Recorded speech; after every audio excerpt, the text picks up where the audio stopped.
Tonight's guest is Seymour Hersh, prize-winning author and journalist, investigative journalist, who's written for the New York Times and written a number of books, from the My Lai massacre to his recent book on the Korean Airlines Flight 007, to tonight's topic, the Iran-Contra affair. Mr. Hersh has made a career out of finding the truth behind the headlines. And now, without further ado, I'd like to present Mr. Seymour Hersh.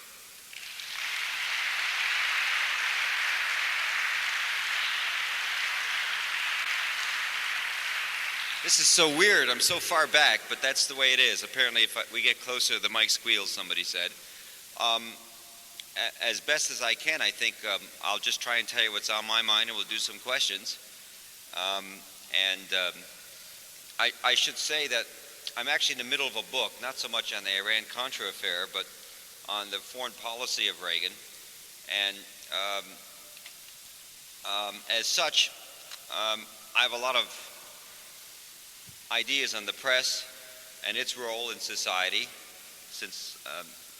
which I'm qualified to talk about. And basically, I've been following the issue very closely.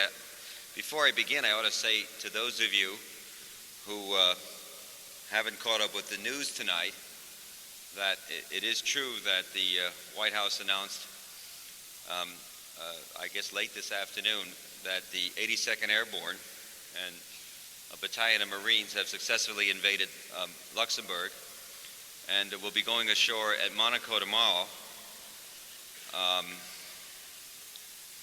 It's my little funny way of talking a little bit about, sort of beginning by talking about another issue that's very interesting, obviously Grenada.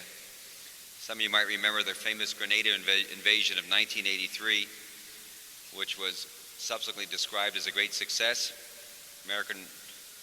We proved, I guess, basically that no nation with a population of fewer than 400,000 is safe from American democracy. I don't know what else we proved. It was an amazing experience, if you think about it. Grenada's population is 110,000, roughly the size of the Rose Bowl.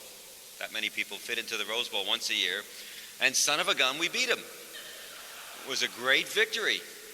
And maybe the students that we were told were in peril, maybe they really weren't in peril, but that was a minor fact. Maybe there really wasn't 2,000 Cuban, armed to the teeth Cuban warriors there, but that's beside the fact. Maybe it took the 82nd Airborne something like 4 days to go 3 miles, but that was beside the fact. What happened is we accepted very jingoistically, and I think the American press, although squealing and yelling about not being included in the battle plans, basically behaved, I guess, as any press would in any country at war. Even horrors, Tanzug, the Yugoslavian press agency, or TASS, the Soviet press agency. I would say that it's very hard to differentiate the great American democratic free press from some of the mouthpiece press when it comes to something like Grenada, an incident in which the President of the United States said that met every standard of international law because we've been asked in by other countries in the Eastern Caribbean. Sort of the rule of law espoused by the President in explaining the invasion was that you had asked you to beat up you, and that's okay. Well, history's going to be very, very tough on Grenada and the underpinnings of it, and the whole story isn't in. What I'm saying, I guess, is my way of looking at the Reagan administration is a little different. I don't focus on Iran-Contra. My own instinct is that what went wrong in this government probably went wrong very early, probably as soon as they got into office. That seems to be the pattern. People tend to behave in a consistent way that as administrations do. They don't change their colors very often. And I think let me just postulate this to you. If Robert McFarlane, and I'm assuming some level of knowledge about the Iran-Contra affair, McFarlane was the former National Security Advisor that had been asked to go back in by the President through John Poindexter, then the National Security Advisor, to go to Tehran last year. And in Tehran, he was going to negotiate, trade some weapons. He flew in from Israel, trade some weapons for some hostages that were held by various factions, Shiite factions, in Beirut, over which we believe the Iranians had a lot of control. One of the immediate hitches, of course, is that, as McFarlane discovered, the Iranians were basically rug traders. And when he got there, they told him right away that they wanted more weapons if they were going to produce some hostages. I guess we really didn't get down to, if you give us 30 more weapons, we'll give you 2 legs or 2 arms. We didn't get that close to that, but it was a lot of rough trading, a lot of rough talking. But I wonder what would happen, and it precipitated, McFarlane left, the thing fell apart eventually, a newspaper in Beirut told us about it, and that's how we first learned. I wonder what would have happened if McFarlane had made it. Suppose we'd gone in there and they'd asked for more weapons, or suppose they were more satisfied with the weapons we gave them. We didn't give them the best we had. The TOW missiles, TOW missiles we gave them were not the most sophisticated. There's other more sophisticated level of missiles that we did not give the Iranians, and I'm sure they knew it. Suppose McFarlane had been successful. It's my belief that he probably would have, the plan called for him to come back to Washington with the hostages. Suppose 3 or 4 people did pop out of Beirut. He would have gone to Washington. There would have been a ceremony in the White House lawn, and maybe the Ayatollah would have been praised to the sky for his cooperation. Maybe it wouldn't have been mentioned. But the bottom line is it would have gone down. I think it would have gone down very easily if he had gotten it back and even indicated the Iranians had helped. I think all of us would not have looked, since we're such a country of getting things done, I think all of us would have not have looked very far, much further. We would have settled. We had an immediate success. We got our hostages back, and that would have made most of us happy. And the underlying problem that we were negotiating, in effect, in secret against our policy, running a policy in secret totally diametrically opposed to our public policy, I think wouldn't have been much of a player. Well, in all of this, there's some interesting things for me as somebody who's been in Washington for 20 years, mostly, and somebody who's been reading and watching presidents for a long time. I think basically we're up the creek in our country in terms of what we in the press can do for you. I think there's been a lot of misunderstanding about our role, how good we are, how bad we are, whether we're the messengers or whether the public's tired of the affair or not. I think the issue transcends the press immediately, the problem in this country. And it gets down to some of the basic things we want from a president, we expect from the president, the standards we hold him to. And I think if you go back, I'll go back just as far as the Cold War. It's my belief that since the advent of the Cold War and the notion that American policy was fueled on anti-Sovietism, anti-Russian policy, not necessarily anti-communism policy, because we can live with the communists in China and elsewhere if we have to, anti-Soviet style communism. I think you can almost run a straight line in the foreign policy of all of our presidents. I don't think the foreign policy of any president, basically from Truman on down, has been significantly different. The core of the policy has always been basically anti-communism. When pushed, when shoved. Jimmy Carter tried to be a little different. In the end, he had his Iran caper too. I think ultimately two basic, I'm not saying there's not enormous differences between a Mondale and a Reagan on social issues, or whoever's going to be the next candidate for the Republicans and the Democrats on all of the issues that I think are very important too, obviously. Student loans, welfare, farm issues. But separating out those, the foreign policy is amazingly uniform. And you see a couple of amazing trends, I think. One of them is that we've given our presidents basically two divine rights in foreign policy. One of them is the right to send our sons and daughters, pluck them from our house, send you people into combat without meeting any of the constitutional prerequisites. And actually there's legislation now, the War Powers Act of 1973 also has another burden on the president. Informing Congress, getting their consent in advance. We've abrogated that right to the president. That's almost a divine right of the presidency. He can send us anywhere, explain it later, whether it's in Grenada or if they have to go to Iran, into Iran tomorrow, he'll just do it and ask questions first, or into Nicaragua. He'll do it first and then come back for the sanction. The secondary and sort of obvious corollary divine right is the right to lie to us about it. And I think if you go back through history, you'll find that the American presidents have, without any blinking at all on foreign policy, have lied to us. Jack Kennedy lied to us about Laos. Richard Nixon, all the way. We can talk about him forever. Lyndon Johnson about the initial Vietnam caper, the intrusion, our incursion into the Dominican Republic in 1965. Jimmy Carter had his Iran Desert One, the scandal, the flop in the desert when he tried to rescue the hostages.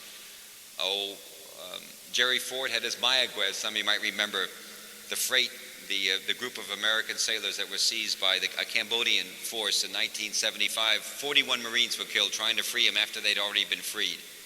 We knew they'd been freed. We still sent the Marines in, some of them to die because we needed the show of force. We just lost the war in Vietnam. Reagan's had, as I said, his Grenada, his Marines in Lebanon. Why more people aren't angry at Reagan for killing 241 Marines in Lebanon is a great mystery to me. In all of this, there are some sort of sad truths. One of them is, as I said, we're all loyal. It's a wonderful country. America is a very unique place. It's the kind of place in which somebody like me can go around and make a living and be successful, criticizing my government openly and giving them a lot of grief and being taken seriously for it, not being thrown in jail. We all recognize and appreciate the enormous freedoms we have. However, there's some very, I think, terribly disturbing trends in the way we treat our people and our attitudes towards our people in public life. One obvious thing is, as citizens, we do say to the government, please, if you need, come and take our children, our sons and daughters now, and send them off to basically train them in the art of committing mass murder in the name of democracy and send them off to do it with our blessing. The president has the right to come and take our children and put them in the war. In return, what do we ask from our presidents and our national security leaders? We all know that in our own families, there's nothing as important. As a child, we knew growing up that you don't lie to mother or father on serious issues. Everybody has petty white lies. And as a parent, you learn that one of the things you try not to do, particularly as your children get older, is lie to them, manipulate them. That's, of course, absolutely silly and counterproductive. And as you get older and wiser, you stop doing it as a parent, just as you stop doing it as a child. We all learn in life that the only real true happiness comes with having a partner in life in whom you have enormous confidence and trust. These are all things that we hold very dear in our own life. Our own lives cannot live without them. There's nothing unique or uniquely American or uniquely that happens around the world. It's normal. And just think about it. The same standards we insist in our own family, our own personal life, we no longer begin to expect or demand from our national leaders. The notion that we would hold Ronald Reagan to the same level of credibility we insist our children, my children on critical issues hold. It's not there. It's a laugh riot. I mean, I think that's a reality. Some of you may still believe in the tooth fairy and have some illusions about some of the things Mr. Reagan says or does, and he's not atypical of presidents.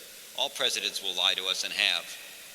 I'm making that point. Reagan's very much in line with what we've had for 30 or 40 years since the Cold War began. And our expectations have fallen so low that the president and the national security advisor can be shown, as they have been, to have manipulated and lied to us repeatedly in the Iran-Contra affair for sure, and in many other affairs. I just wrote a story for the New York Times Magazine a month ago in which I said, like it or don't like it, the famous bombing raid on Libya that we took part in, our F-111s from England, remember that raid? Mrs. Thatcher, Margaret Thatcher, was all upset about it, was not really aimed at anything other than the assassination of Gaddafi. That was the main target for 9 of the planes. The mission was to kill him and or his family, both of which, he was in a tent, either in a tent or a house a few hundred yards away.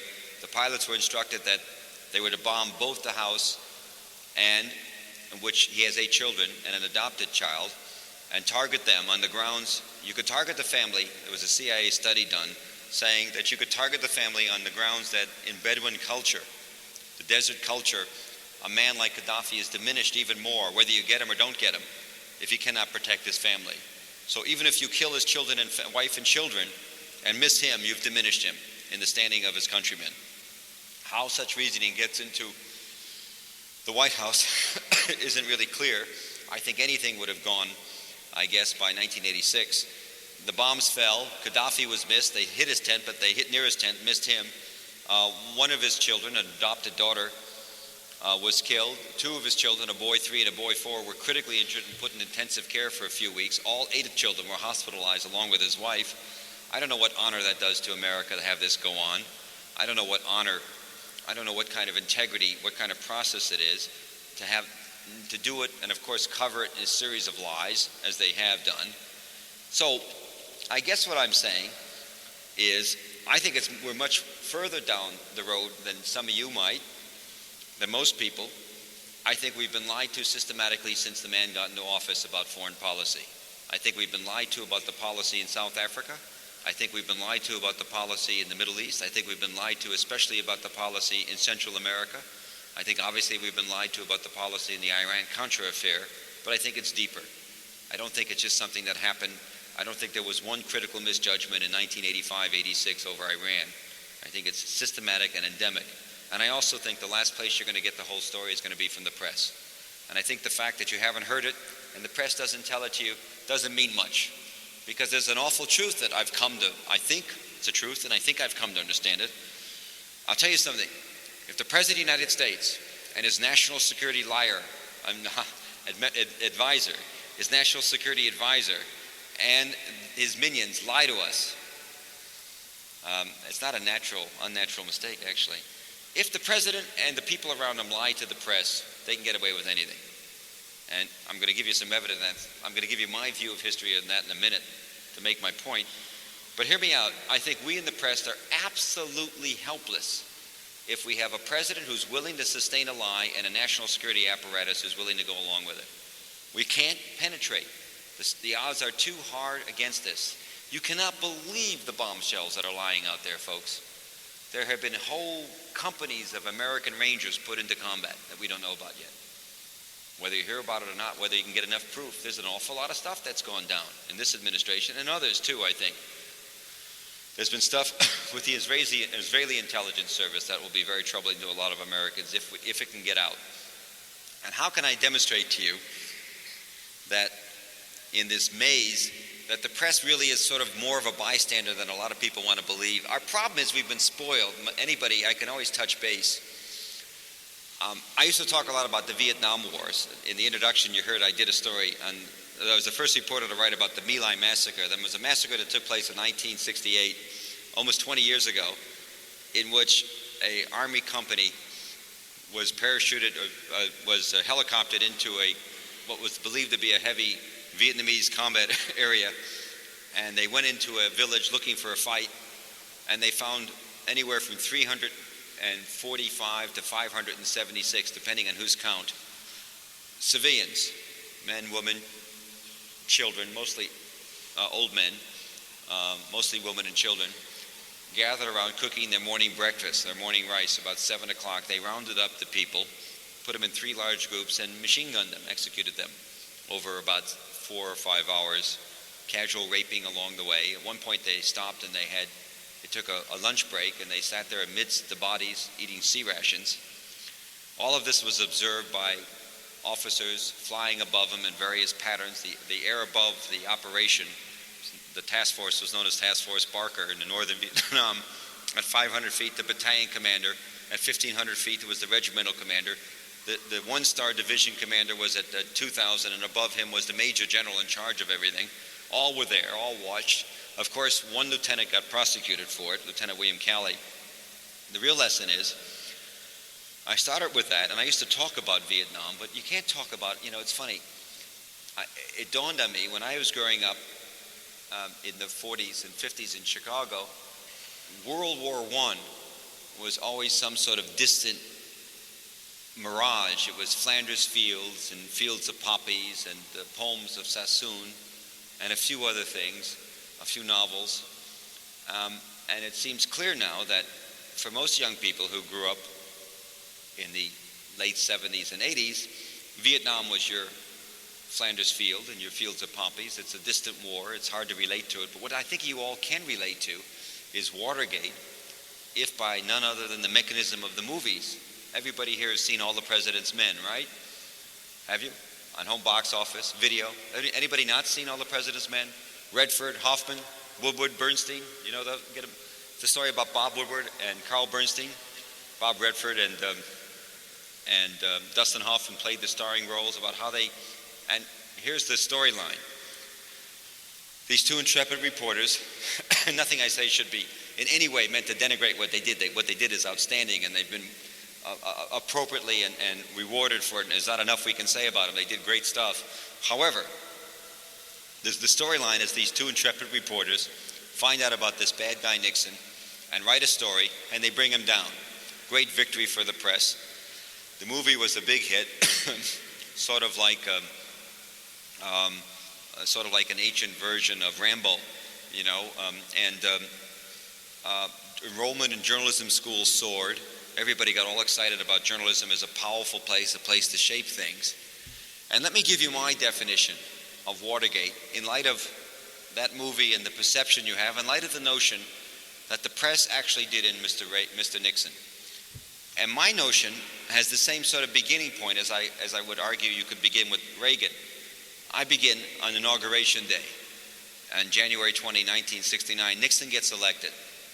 Some of this is ancient history for you, so bear with me. You won't remember this, but it was a close election. He beat Hubert Humphrey by a few percentage points, the Democrat. Vietnam was the critical issue, and Nixon, one of his campaign planks was Nixon said, "I have a secret plan to end the war." Well, it turns out he did. After being elected, he decided he was going to win it, which was his secret plan. He was going to win it. And what he was going to do first is let the other guys know, the North Vietnamese, our enemy, that he was tougher than Lyndon Johnson and willing to risk more. He ordered the B-52 fleet, our Strategic Air Command, to begin bombing Cambodia. Cambodia was a neutral country adjacent to South Vietnam. The North Vietnamese and Viet Communist troops, the Viet Cong we call them, would hit us in the south, retreat across the border, and hide out there, safe, a sanctuary. We didn't go across the border. There have been a lot of calls by the military to go across the border in the Johnson era, but Johnson basically acceded to the advice of his Joint Chiefs of Staff, who said, in effect, you know, Mr. President, we're not doing so well in the one war we're in now in the south, why take it to another country? So he never did. Nixon changed the rules. He wanted the B-52s to begin bombing the sanctuaries, but he didn't want anybody to know about it. So he authorized double bookkeeping, basically. He told these pilots that they were to bomb Cambodia and report the bombs inside their own chain of command as being in South Vietnam. Congress was going to vote funds for bombs that were going to fall in Cambodia, but Congress was going to be told the bombs were falling in South Vietnam. So was everybody else inside the military chain of command. Mr. Kissinger, the Secretary of the National Security Advisor, and his deputy Al Haig, the erstwhile candidate. As you know, he's coming here soon. I'm sure he'll be here within minutes. As Mort Saul said, he's thrown his helmet into the ring. That'll be an interesting candidacy for sure. Anyway, Haig, Kissinger picked targets. The secret bombing began March 16th, 1969. Nixon had been in office less than 2 months. We began dropping bombs on Cambodia. Next 14 months, 3,630 B-52s go over Cambodia, 110,000 tons of bombs. By the way, everything I'm telling you came out in subsequent investigations. It's all empirical data. Anybody want to challenge me on it, I'll tell you where you can find it, the facts in the various hearings. 110,000 tons of bombs fall in Cambodia in secrecy. In May, 2 months after the secret bombing began, a colleague of mine at the New York Times, Bill Beecher, writes a story about increasing pressure on North Vietnam and accurately says one thing we've done is had a B-52 plane bomb Cambodia. He doesn't say it's systematic. He doesn't say it's being secretly designed by the White House with the targets picked by Kissinger and Haig and the President. He doesn't say it's been going on for 2 months and it's going to continue forever, but the White House doesn't know what else he knows. Out of this story, which made no impact at all in the public, didn't even make the news that night, just another little story in the New York Times, began a 21-month program of illegal and unconstitutional, obviously, wiretapping. 13 members of the government, including people like the closest aide to the Secretary of State, and the closest aide to the Secretary of Defense were wiretapped. Kissinger's own staff, 5-6 people in his own staff were wiretapped. 4 newsmen, among them Marvin Cal, just recently signed a contract to go to Harvard and head up some center there. Then with CBS were wiretapped. 21 months, the taps ran till February of 71, in secret. In May, 14 months later, 1970, some of you remember this, we invaded Cambodia. Nixon authorized ground troops to go into Cambodia. Some of you might remember Kent State. The students were shot and killed at Kent State, the 4 students, by the National Guard. The country went up in smoke. It's hard to believe it now, but at that time we were very politically involved in this country. The Vietnam War was very much on everybody's fingertips. Nixon went on television to talk to us about it. He had an American flag in his lapel and a portrait of Lincoln behind him, and of course sweat on his brow, and a heavy beard, every cliche, and a big nose. He's actually Nixon of all the people is the most interesting to me. He's so bright, and very bright and very, I think, evil. Nixon tells us that we have never violated the neutrality of Cambodia. At this point, he's put 110,000 tons of bombs, 14 months of bombs on Cambodia, B-52 bombers. And he looks us in the eye and he says, this is the first time we've ever violated the neutrality. I don't know what's worse, his lie or the fact that he knew he could get away with it. Bad summer for Nixon, if you remember. It was a terrible summer, anti-war demonstrations. He was worried about being renominated for the election for the presidency by his own party, according to his memoirs. He nominates 2 candidates for the Supreme Court, Hainsworth and Carswell. Both get rejected. If you think about it, that almost never happens. Even Ed Meese, with all of the questions about his credentials, sailed through the Senate. You don't reject the president's candidate. The last one who had been rejected was Lewis Strauss in the Eisenhower administration for Secretary of Commerce. He's in big trouble. He goes down and dirty. He orders the CIA to go after Allende in Chile. He thinks Allende's election in Chile, Salvador Allende Gossens is elected as a socialist leader of Chile. He thinks that's dangerous. Even though every agency tells him there's no problem, he goes after Allende. He also orders the CIA to begin operating in secret against American anti-war students and black students. The CIA begins a program that would lead to files, I think more than 100,000 dossiers collected by 1974 when there was subsequent investigations. In the spring of 71, Daniel Ellsberg publishes the Pentagon Papers, former Pentagon aide, advisor to the Robert McNamara. The White House goes bongo over this. A secret police unit, G. Gordon Liddy, E. Howard Hunt, the White House Plumbers, if you remember that group, is set up, operating out of the White House just like Oliver North did and John Poindexter. They begin going after Ellsberg. They break into the office of a psychoanalysis in Beverly Hills in September 1971, obviously looking for evidence that he was linked to the KGB or what. To recruit this, to do the break-in, Hunt and Liddy, Hunt out of the CIA, Liddy out of the FBI, both working for the White House, go back to old CIA hands from the Bay of Pigs with whom Hunt had worked. Hunt was a longtime operative, had been working in the Bay of Pigs for the CIA. 5 Cuban Americans are brought out to California, guys by the name of Sturgis, Gonzalez, Barker, Martinez, and they help plan the operation. It's supposed to be a covert break-in into the office of the psychoanalyst. His name is Louis Fielding. But of course, everything goes wrong. They made a wax key, but the key didn't work. The building was under guard. They ended up using a crowbar to get into the window. They ended up using get into the office and a crowbar to get into the files. And afterwards, they realized they hadn't gone in covertly, so they took a 1,000-tablet jar of Emperor tablets, smashed it, and threw it around the room, obviously trying to suggest to the police that a junkie looking for an Emperor fix came in and had burglarized the office. Lord knows why they did it. What I'm telling you was in public record in a grand jury proceeding in a county grand jury proceeding in L.A. Big deal. Some guy gets caught. A local black guy gets busted a couple weeks later for the break-in and is sent to jail, where he remained till after Watergate. The group disbands. In April, Nixon and the people decide they want to get some intelligence on the White House. On the Democratic National Committee. Larry O'Brien, the former Johnson aide, runs the National Committee. They have offices in the Watergate office building. They ask Hunt and Liddy to go and do a wiretap. Hunt and Liddy turn to the 5 Cuban Americans again who trot up this time not to LA but to Washington. They buy equipment, they penetrate the offices in the Watergate at night, they put bugs in, to the phones there in the offices, and they leave, go back home. Two things wrong with the bug. One, it doesn't work for more than a few weeks, and secondly, it's in the wrong office. They're not getting Larry O'Brien, but they're getting a deputy. In May 72, J. Edgar Hoover dies, the FBI director.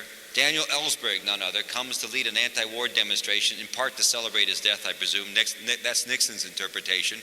He orders action taken against Ellsberg.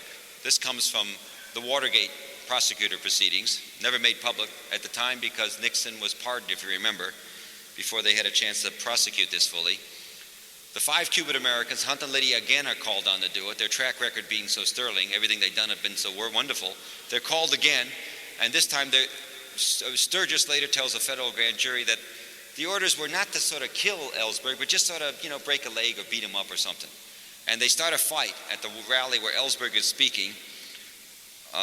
Sturgis and Gonzalez and Barker Martinez, the Cuban Americans brought up for it, the same 5, don't get to Ellsberg. They fight with other people. If you know Dan Ellsberg and ever heard him talk, he probably never even noticed it as he talked.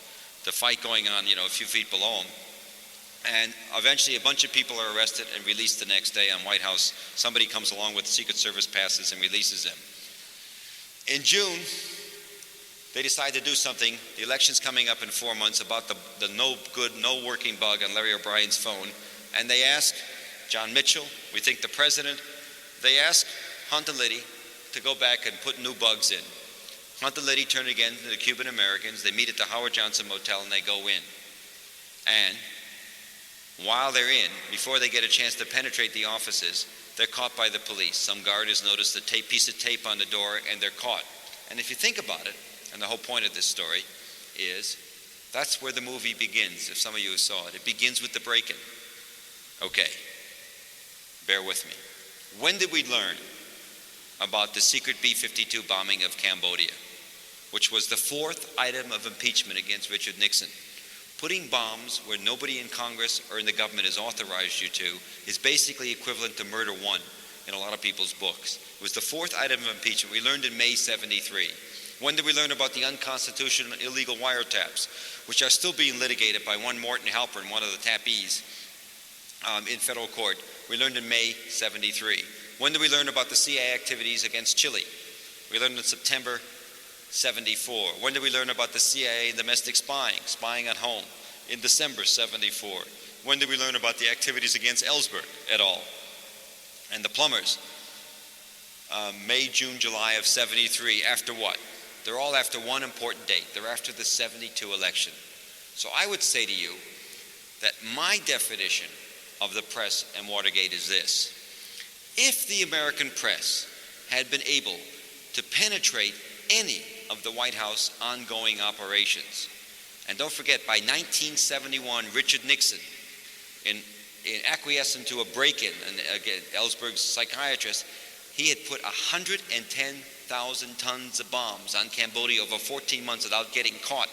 I mean, God, last thing he was afraid of was us.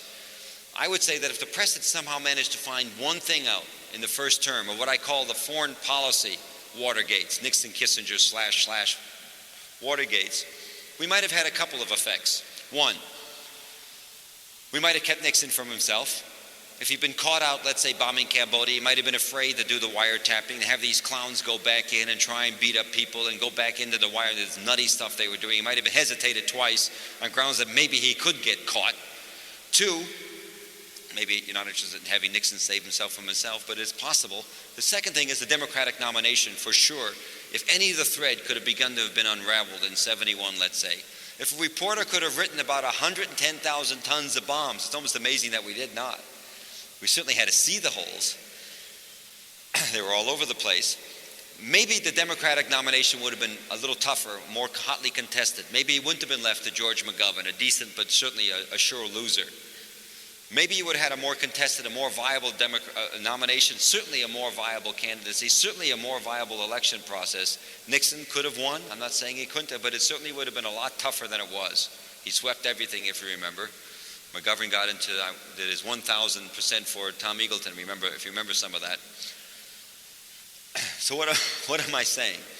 I'm saying the press, far from having a victory in Watergate, in which everybody assumes that was exactly what happened. My reading of the history is simply this, that we, the press, by failing to meet any of the standards that you might normally expect us to have and hold in reporting on the Nixon White House, I think you could almost argue helped make Watergate, helped create it. Far from being the heroes of Watergate, we fell down so badly that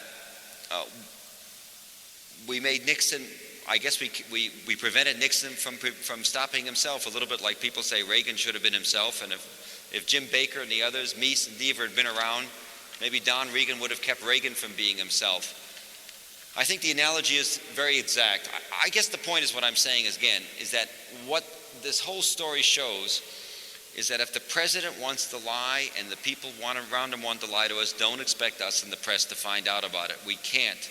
If there's going to be a social revolution in the United States, don't expect us to lead it. We won't even know about it for 6 months, is another way of looking at it. So it isn't going to be in our bag. We in the press can't help you. Maybe you're not surprised, maybe, but a lot of people are. We can't do a thing for you.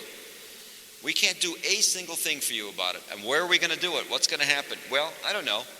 In this case, in the case of this government, I think one of the things that's going to happen ultimately is we're going to have some political leader with enough courage to say that maybe our whole foreign policy should not be structured simply on stopping the Soviet-style communists. That maybe that a foreign policy that says it's okay to go into Grenada because somebody was threatened there. And our students, it's okay to do it because the Grenadians loved us for it. They do. They were certainly feeling under duress. The Grenadian citizens thought it was wonderful. Does that justify what we do? I would venture that if we went into Chile and released the people from Pinochet, the despot who's been ruling there, he took over and said, I'm going to stay in power 90 days. It's been a long 90 days. Is that our function too? Do we have an obligation to do that? I don't think so. And what does the world think about a country that can decide it can go into Grenada for purposes it believes to be just? That our national interest dictates that we, this country of 240 million, can go knock off a country of 110,000. What can we tell Mr. Gaddafi the next time he decides to go into Chad? That you can't operate in what you perceive to be your best interests, but we can do whatever we want in our best interests? That morality is at the end of our guns and our tanks and our fighters? Well, I think that's very short range. And I don't think there's anything we in the press can do for you. We cheerlead this stuff. I guess one answer is going to be maybe Congress, but you have to give Congress a D- too in the last 20, 30 years. Everybody knew in the Congress that Mr. William Casey of the CIA had two things going for him, basically. He's probably 30 IQ points smarter than anybody else in the government and 30 times as devious.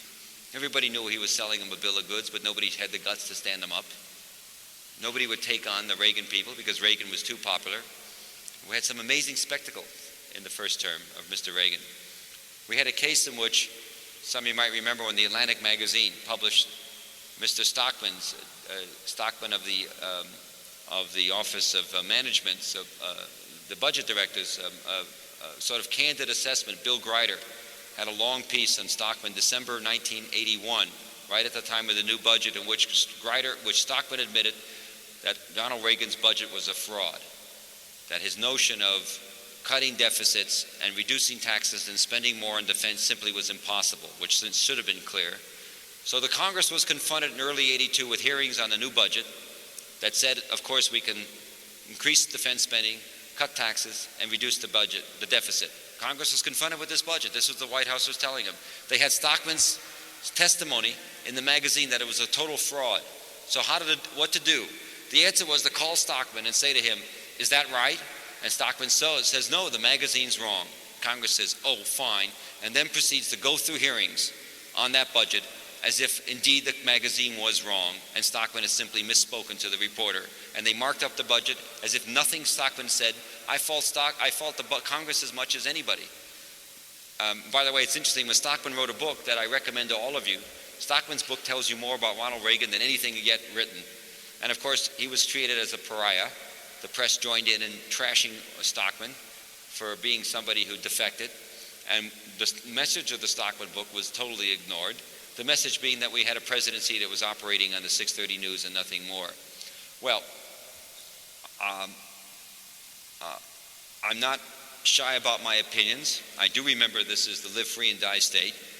I presume some of you are really concerned about the importance of stopping communism, and we'll have a conversation. And I'd sort of like to get into it. I'm open for any question on anything that you want to ask me about. My basic thesis is, I guess to conclude, let me say something to you, that I'm a pessimist about the presidency. I don't think we're going to see any changes. There's nobody on the horizon that's going to treat it any differently. Whoever's going to, we are Jekyll and Hyde. You do understand that. When campaigning, God knows they come through here like crazy. I worked when McCarthy was campaigning for the presidency. He was campaigning against Lyndon Johnson. I was his press secretary and speechwriters in the New Hampshire campaign of '68. I have a cold. I was a speechwriter and press secretary, and on the road with him all the time. Spent a lot of time in New Hampshire, of course, in which we did all right in the write-in vote. And one of the things about it is that it's, gee whiz, let me tell you, it's terrific fun. Even if it's minus 12 in Berlin, right? You can go on downstairs in the morning and some guy's gotten up a half an hour before you and the car is going to be 72 degrees. And you're staying at the Ritz-Carlton as much as possible, drinking $7 glasses of orange juice. And you want something, it's Lear jets. Even then in '68, it was all Lear jets, private jets. And this fancy person, Paul Newman used to travel with us and stuff like that. Very exciting, wonderful time. And so what we have as a presidency, we have the kind of men who run for president, who are the kind of men who can say, gee, honey, take care of the kids, tie those shoelaces, brush that teeth for the next, 2 years. I'm on the road, it's total hell, dear. It's really rough. I'll see you. And he can just walk out, leave them all, without barely a backward glance. I mean, let's face it, when you're on the road, you're on the road. You simply can't be a parent and a husband when you're in a campaign. They don't work. It's impossible. And so the kind of guy has to be the kind of narcissistic guy who can view his importance to solving the world's problems, it's the way they view it, as so important that he's going to walk away from the family for a couple of years. Not an irrational trade-off for most people. If you have a chance to be president, well, you do it. But it does say something about certain values. We had a case where probably the classiest candidate for the Democrats, Dale Bumpers, just said no. There's too many other things I value. So the kind of guy that does it has the kind of narcissism and the kind of notion that he can tell 240 million people what to do, and that's the kind of way he looks at things. And his values are such that the value of worrying about kids and schools and grades and stuff like that aren't enough to keep him there. He's got to solve the world's problems. And so we get stunned when this man, once he gets elected, of course, one of the things we do in our society is he's our national leader and the first lady is the first lady and their family, and we're all family oriented in our society. And we're just stunned when we discover that our president hasn't seen his grandchild for 18 months since the grandchild's been born. Just stunned. And we're stunned when every one of their children does nothing more than write books ripping them off or give speeches ripping them off. We're just stunned that the family is like this. And the answer, of course, is that's what you get. That's the kind of people you get. That's the craziness of our society. You get this sort of narcissism-driven people. Raises a lot of profound questions in my mind about what you're going to vote for. What are we going to vote for? I guess we're going to have to look at, since no matter who you elect president, he immediately decides he's king. He is totally king. None of the common ordinary vicissitudes of life no longer have much to do with him. He's insulated from any reality, nothing but yes men. Anybody who's not a yes man is out the door in 2 minutes. I don't know what you do. How do you do it? I think the answer is when I vote again, assuming that the candidates are similar in social issues, I'm not going to worry about the foreign policy issue because I know they're going to be the same. They've always been the same. They're going to get in trouble and kick the commies and invade a country if they have to. If not Nicaragua, something else to look good and get a lot of points from the press, and the press will go along with them totally. I guess I'm going to look at the integrity factor. Try and find somebody who I feel has more integrity than the other guy. It's a crazy way to do it, but that's where I'm at. And something may change, something may not. We're still a wonderful country. We can exist despite all these things. But our national leadership doesn't have the integrity that any of you have in your family. And I think that's a reality. Let's do some questions. Yes, I'll repeat them.